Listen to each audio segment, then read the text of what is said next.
What we want to communicate to you is the power of tax, the power of good record keeping, and how it can make you a lot more money. Get your documents in order. It's going to be so vital, not only for your business, but for your tax situation. So you can finally take back what is yours in your money. Do not tip the government because we have sloppy or zero bookkeeping. I get it. Taxes are no fun. They're the last thing you want to think about. If your time needs to be spent running your business, outsource and find a good bookkeeper. Welcome to this episode of the Hidden Money Podcast. Today, Mike and I are going to try our best to convince you that tax preparation is not boring. Now, tax preparation is not something that we need you, the listener, to understand, but you need to understand the intricacies and how important it is.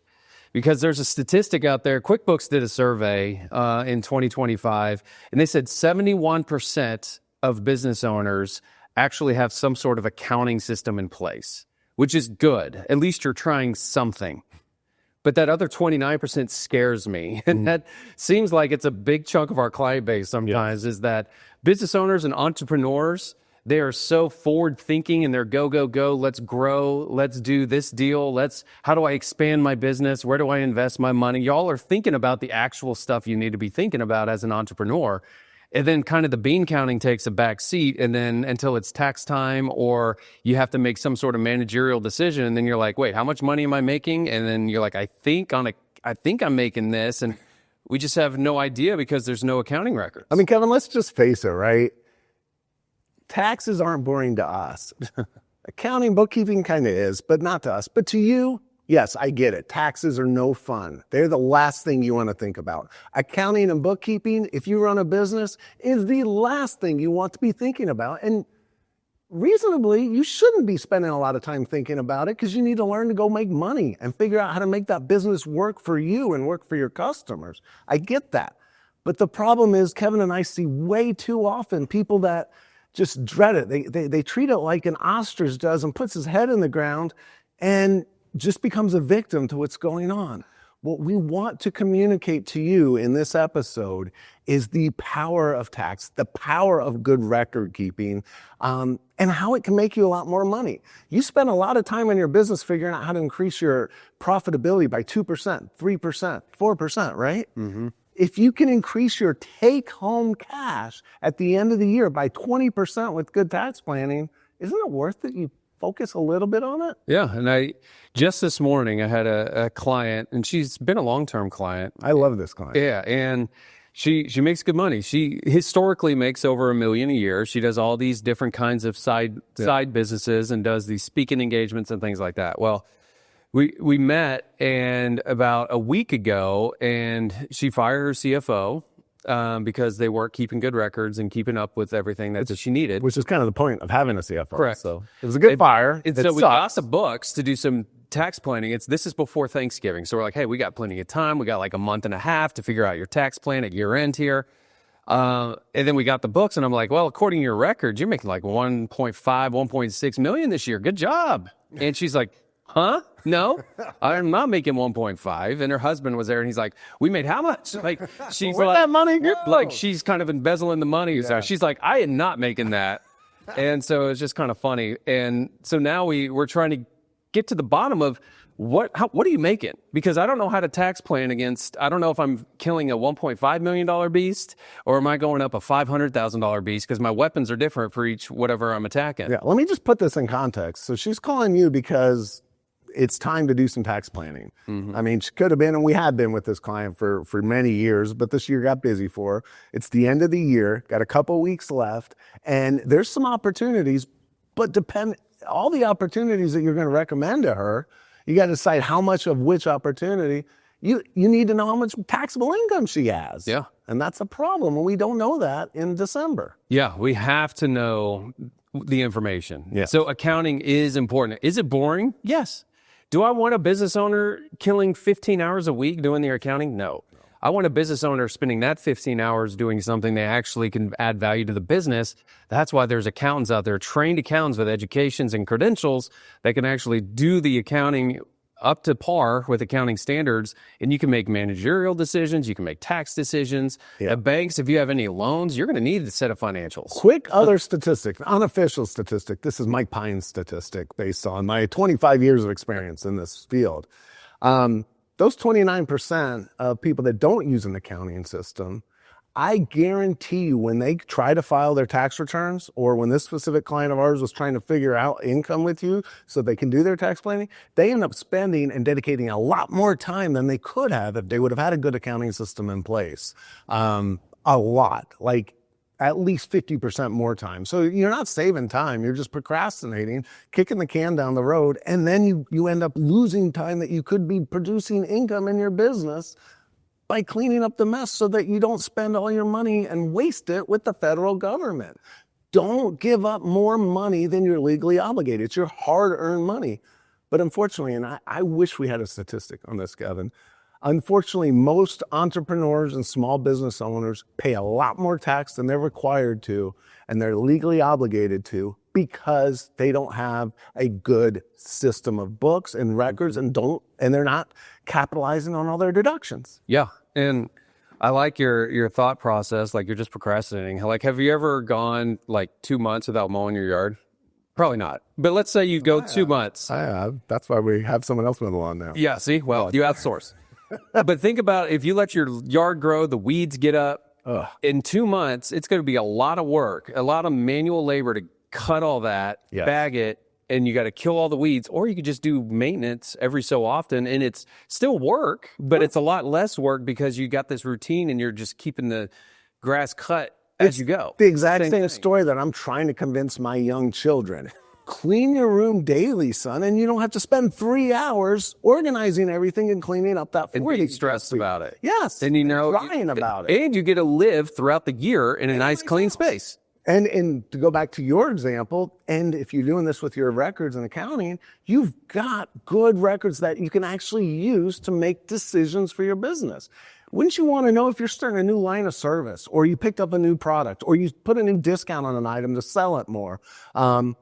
How much that's adding to your profit margin on a weekly basis or a monthly basis? And if it isn't, bang, you can switch. You need to know these kind of things. Accounting can be a valuable tool in profitability, but we're here to talk about tax, and accounting can be a huge important tool. Record keeping and thinking about tax throughout the year instead of waiting until the end of the year. And just to help you apply it to yourselves, what Mike and I do for our firm is we have a set meeting once a month where we go over our financials, and you would not believe the crazy. We're like, how many subscriptions do we have for this software? How many? And we're combing through. CPAs. We're CPAs, and we're combing through our profit and loss statement once a month, and we're digging in. We're like, how much did we spend on food? Who has this credit? You know, once you have employees, you start seeing the bleed of the process too, of like, the other systems and controls, or can they just buy whatever they want on Amazon? You know, and it's just kind of good business tactics that we've implemented ourselves. That's how we run our businesses. We have a controller that does all the record keeping and the reconciling, and then he presents to us the financials, and then we go line by line,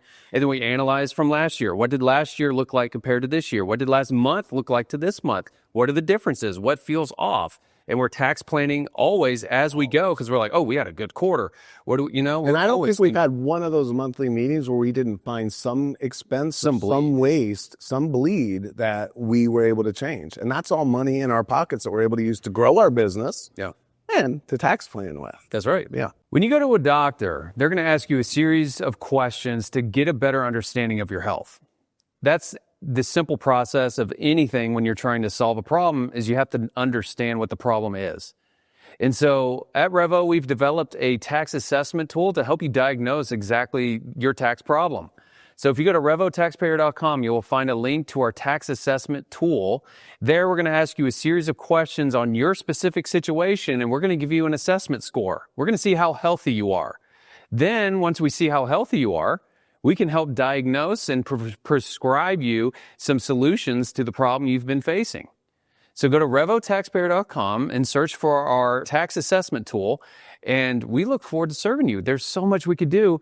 Just stop overpaying the government. That's right. And because with the employees, like, we have credit cards we probably have 10 credit cards out there. I think 11. And there are processes and signing off and everything, but I mean, we can't micromanage every part of the business. So you have to have a degree of trust for your people, but you hold them accountable and you make sure you're tracking it. Don't just say, oh, they have a credit card and it's all good. I mean, who knows? There's story after story of people embezzling. And even if they're not embezzling, what if they're buying where they could get one item for $100, but they're buying the same item for $500 from a different supplier? Like, is there some kind of process that they're using to find competitive bids? I wish our government would do that. Man, if they ran it like a business, just look at the state of Minnesota, right? Over $1 billion wasted to fraud has come out in the news very recently. $1 billion for a state. I don't know what their annual budget is. It can't be more than 15 or 20 billion a year. 1 billion. Imagine how many services that could help, how many needy people that could have served. But it was stolen and embezzled by criminals because they weren't paying attention to what they're doing. They had no accounting records. But we're digressing. This is about tax. There is hidden money in the tax code, Kevin. So back to your example. What were you able to figure out, and how could it have been more improved and saved our client time, who's incredibly busy as a professional, if they had clean books? But how did y'all figure this out? Well, we're still figuring it out today. So I was figuring this out this morning on my drive in. So that's why you weren't answering my call. So what happened was we got with the client and say, okay, on a cash basis, because the clients know their cash position. Yes. They know if I say you made $1 million and they're like, no, I didn't. You got to listen to, because they understand how much money they have. Now, she paid off some debt. She left some money into the business. So there's some taxable income that wasn't tax advantaged or brought home. Yeah. So we had to walk her through that.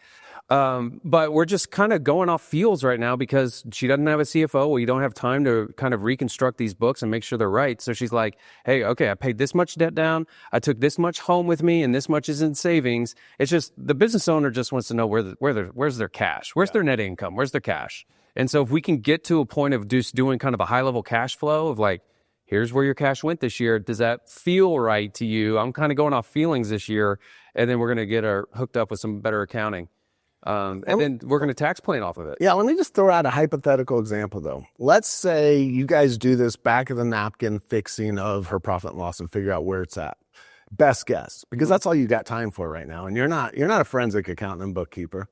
Let's say you underestimated it by $100,000. So in your tax planning, you missed that $100,000 of income on planning. Mm-hmm. And then she pays another $300,000 or $37,000 in tax because she could have planned for that. She could have mitigated that income, but she didn't know about it. That's a $37,000 cost. Mm-hmm. Now that's a hypothetical, but back to the real world, we have seen time and time again where people's lack of records have caused that exact thing to happen, and they end up paying a lot more tax come April 15th than they were expecting to pay, than they should have paid, than they were able to mitigate because they weren't aware. But then you ask them, why aren't you hiring a bookkeeper to keep track of your books? Well, it costs money. Okay, well, we could have reduced your taxes by $80,000. How much would it cost you to have a bookkeeper that did your books every month? Well, they wanted over $1,000 a month. So now you're comparing saving $12,000 to losing $80,000. 95% of the time when people have bad books, that cost-benefit analysis has been missed and flushed down the toilet. So please consider the records. Don't waste your time if your time needs to be spent running your business, but outsource and find a good bookkeeper, find a good controller. That's what we've done. Yeah. We pay a lot for that, yeah, but we need it, and it absolutely pays for itself. It's vital for our business because we're buying a building right now. Yes. And the first thing that the bank wants, they're like, I want 2 years of financials. I want 2 years of tax returns. I want your year-to-date financials. And I'm like, boom, boom, boom, here. It was not stressful at all for me to pull his data. Was it monotonous to pull it all? Yeah. But I didn't have to go, oh, I don't even have, what's a balance sheet? You know, it's like that, just keeping up with your financials on a regular, continual basis. And I know, like you said, the time spent on it, not good. But that's why you can hire someone to do it. Right. But looping it back to tax, in our situation, we have a really good idea what our taxes are going to be next April. And we've got a few weeks left in the year. We're recording this right now in the first week of December, 2025. We have a few weeks left to mitigate that tax, and we're going to do it. Mm-hmm. If we didn't know where our income was and what our tax liability was going to be, we'd be shooting in the dark. Literally. Yeah. Literally throwing darts. That is not the way to maximize the tax advantages in the Internal Revenue Code by throwing darts with a blindfold on. Please take this seriously, and it's okay that you hate accounting and you hate tax and it's boring.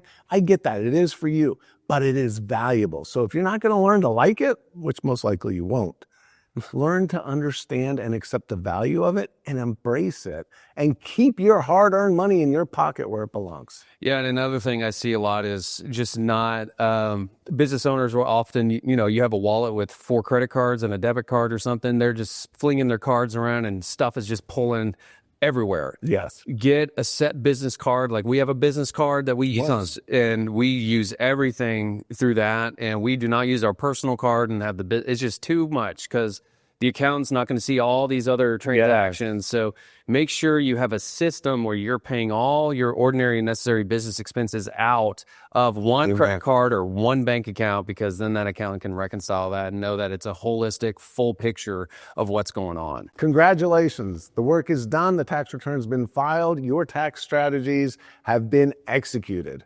Nice work. We were in control of that with you as our partners to get this filed and take the tax positions you took, and we hope you're happy with them.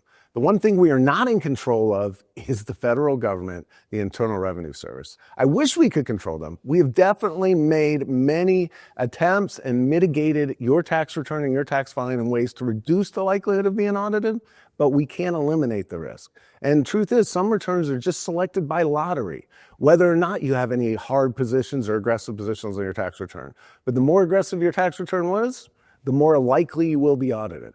A lot of people think under this new administration, audits are going to go down. I wish that was the case, but the fact is they're incorporating some really good strategies, including AI at the IRS, to determine where people tend to cheat in the tax code. And yes, a lot of people cheat.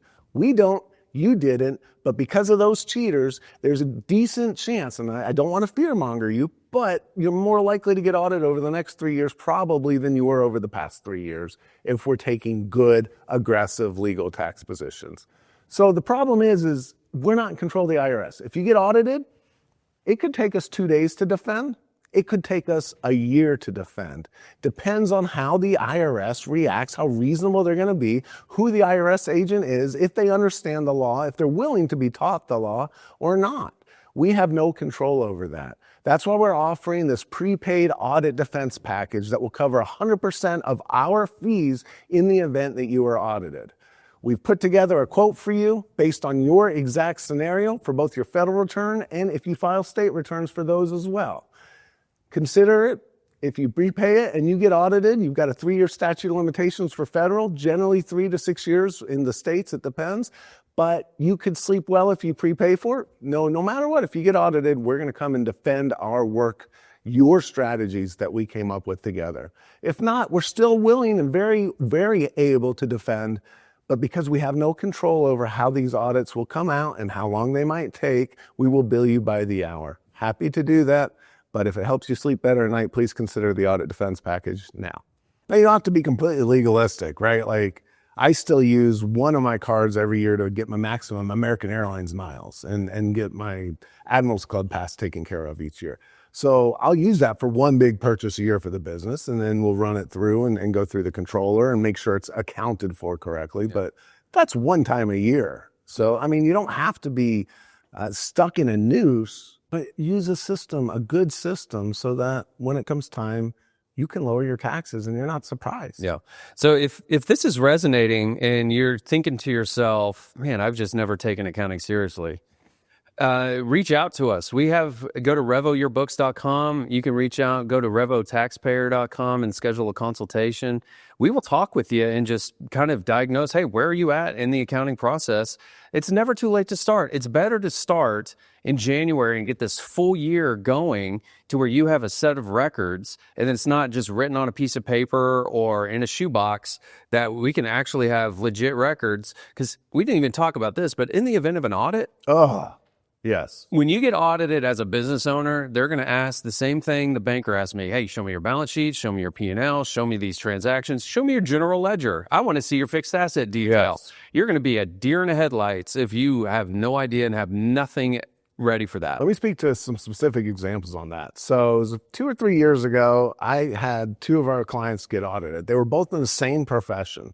They're both physicians, actually, doing very similar work, living in different states. One had very clean records with a bookkeeper. They also had very similar deductions, by the way. And both got audited. It was very coincidental.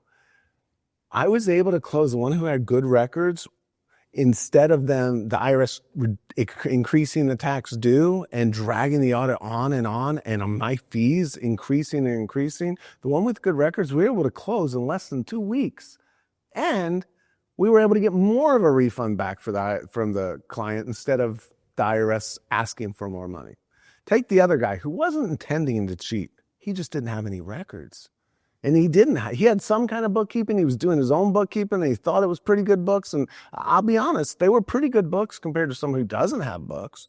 But there was a lot of gaps in it. And as soon as those gaps came up during the audit, the IRS didn't think, oh, I'm sure he was doing his best to keep his books. The IRS was thinking, oh, yeah, he's cheating. Yeah. Like, no, he's not. The guy's a surgeon. He's doing everything he can to save people's lives. He's not cheating. Well, we don't have proof of this expense. Now I want to see every single receipt of all of his expenses. Yeah.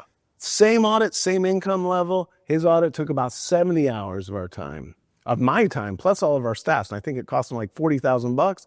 And the IRS asked for another $80,000 back. And I don't think he would have had to pay any money back if he'd have had good books.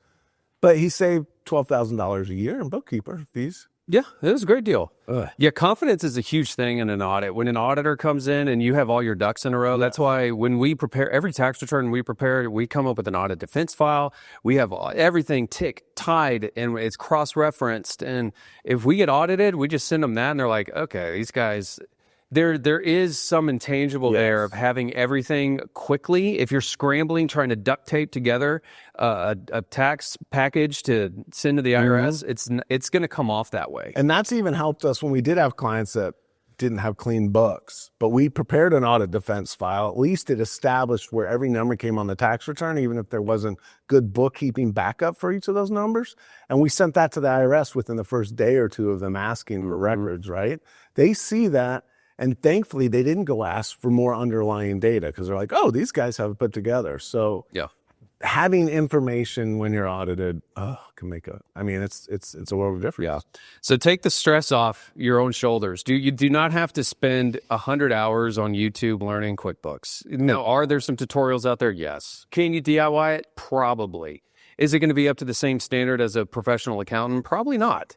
And how much time loss are you going to have by doing and trying to figure out accounting when you could just outsource it for a very small cost?